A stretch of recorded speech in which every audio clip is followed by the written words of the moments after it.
వంకతుమ్మ చెట్టు కింద వంట చేయమ్మో కన్నె పిల్ల. మమ్మీ ఇగో పెద్దమ్మ ఫోన్ చేస్తుంది. ఇద్దే.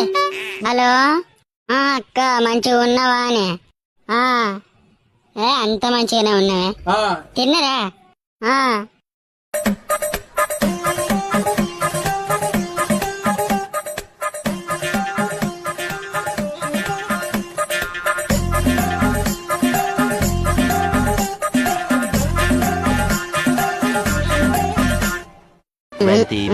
మమ్మీ అయిపోయిందా?